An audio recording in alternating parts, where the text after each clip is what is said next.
Hello everyone, I'm Lucas. Today we are going to read a book that talks about the importance of saving the environment.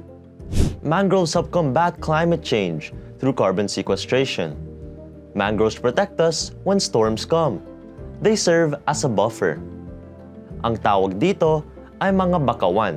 Sa Pilipinas, sinisira ang mga bakawan dahil sa kakulangan ng kaalaman.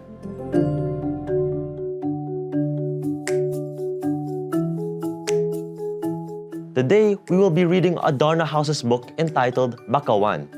Story by Catherine Yu Untalan, Rina Ray De Leon Sarmiento, and May Astrid Tobias. Illustrations by Van Zeus Allen Bascon. Different animals live in Bakawan. In the water live small fishes like danggit.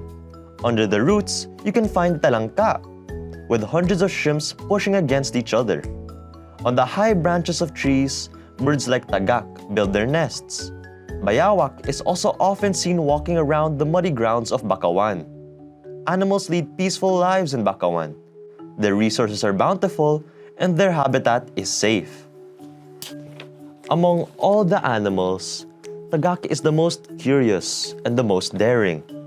He is fond of traveling and flying to faraway places, even to areas beyond the boundaries of Bakawan.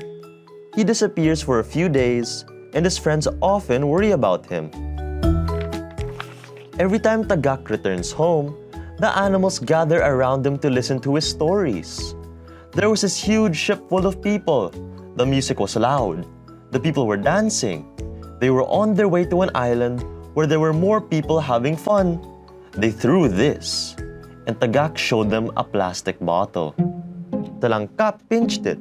Bayawak bit it. "What is this for?" asked Danggit. "This is where they put their water," answered tagak.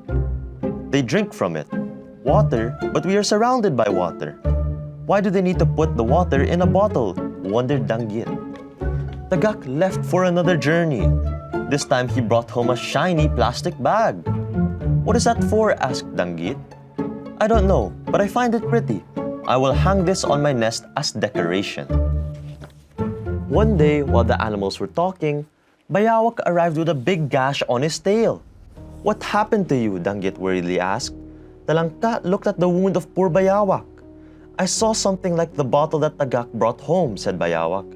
"I tried to get it, but I did not notice that it had sharp edges." "Oh no," said Talangka. "The same thing happened to Danggit yesterday. He said that there were too many of those shiny things that tagak had been bringing home, and now they were floating on the water. He almost got caught inside one of those plastic bags. It was fortunate that some shrimps were passing by and helped him." When the animals gathered, everyone came except tagak. "Our home has become unsightly," said Danggit. "It has also become unsafe to live in," Bayawak said as he showed his wounded tail. "It wasn't like this before," Talangka said. "Why don't we restore it to the way it was before?" asked Danggit. "I agree. Let us dispose of the things that did not used to be in Bakawan," suggested Bayawak. And they all agreed that they should clean up Bakawan. They began picking up different objects that were scattered all over Bakawan. They searched for something that could contain the bottles, plastic bags, and cans they collected. They saw a big net and used it as a container. While they were picking up trash, they saw something floating in the water. It was huge with patches of white and black. They went closer. It was tagak. He was unconscious and his feathers were covered with thick, black liquid. What do you think happened? They wondered as they brought tagak back to Bakawan. The animals divided the responsibilities among themselves. Some of them took care of tagak, while others continued gathering trash. Tagak woke up a few moments later. "I saw a ship," he told them. "There was a black liquid leaking from one side. I went closer to look at it, but I got stuck to it. It was heavy. I couldn't fly until I passed out." The animals shivered from fear. They all thought that they should be careful of this black liquid. At last, the animals were able to gather all the trash scattered around Bakawan. They placed everything inside the net. The problem was, where would they bring all these? They carefully thought about it. What if we submerge them underwater? What if we bring them to the farthest corner of the forest? What if we just let the waters wash them out to sea? It was Tagak who thought of a solution to their problem. In one town, there is a place where people segregate their wastes so they can reuse them, he said. Plastic bottles are gathered together. Cans are also gathered together. The same thing was done to plastic bags. Then someone collects these and recycles them into containers.